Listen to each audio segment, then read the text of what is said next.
Welcome to another edition of Coach's Corner. On today's show, when to start triathlon, aid stations on the bike, and biking after swimming.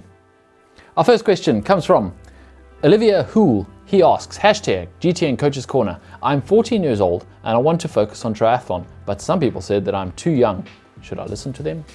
Well, Olivia, you can start triathlon whenever you like. You can start as young as you like. In fact, Olympic silver medalist Alex Yee started when he was 9 and he's doing okay. I think as long as you're enjoying it, as long as it's fun, you can do it at any age. British Triathlon Stars starts their youngsters from as young as 8. So don't be afraid to start triathlon. I think, however, what some people in your question were saying was you shouldn't really specialize in triathlon until a bit later.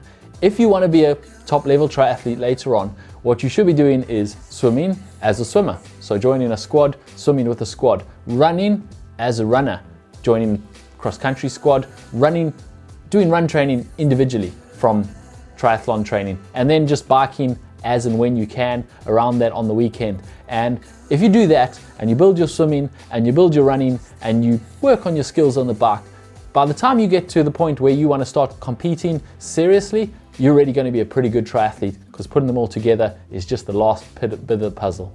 Donald Pocock asks, I'm training for my first half-distance triathlon. I come from a running background, so when it comes to aid stations on the run, I have a pretty good idea of what to look for.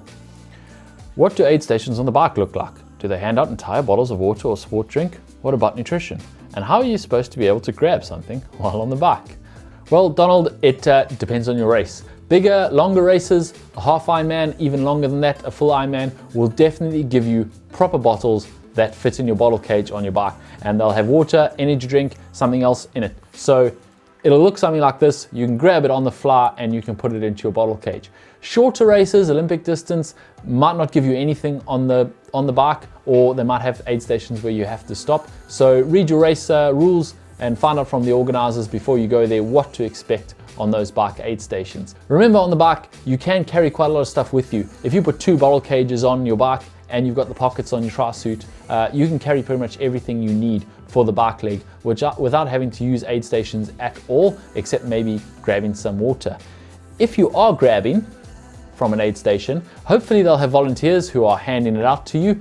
You can grab it on the fly quite comfortably without really slowing down too much. But if you're not comfortable, don't try and grab it at 40 k's an hour like the pros do. Rather slow right down, grab it comfortably and carry on. And don't be afraid to actually stop and take that bottle from the volunteer and then get going again. There is no shame in that. Safety first.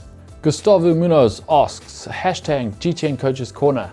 My swim and bike are independently really good, but my swim-bike combo, so biking after swimming, is nowhere near. What can I do to improve my bike after the swim on race day? Well, it sounds like your issue is one of two things. Either you're not changing very well from that horizontal swimming position to the upright biking position, or you're simply swimming too hard. So the change from the swim to the bike is a shock to your system. You're going from mostly using your arms in a horizontal position to very suddenly being upright, some weight bearing, and probably sprinting through T1. You need to practice this. There's no other way around it. It is difficult for your body to deal with, and your body needs to learn how to make that adjustment. So practice, practice, practice. Also, take T1 a bit slower. There is not a lot to be gained by absolutely sprinting out of the water through T1 and jumping onto that bike if when you get on the bike your heart rate's at 200 and you can't even breathe. You need to keep it controlled through T1. Make sure when you get on that bike you're ready to start working. Another thing that you need to be aware of is nutrition. In training, before you do a hard bike session or test your legs or do anything hard, you've probably eaten something, you've probably had something to drink, or both. In a triathlon, you've gone through that whole swim leg and probably some time before the start, not eating or drinking anything. Then you do the hard swim, you hop onto the bike and you expect to push just as hard.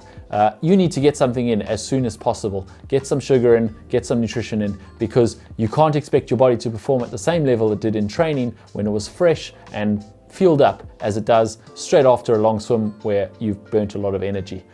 Finally, and probably the most important point, you need to pace the swim.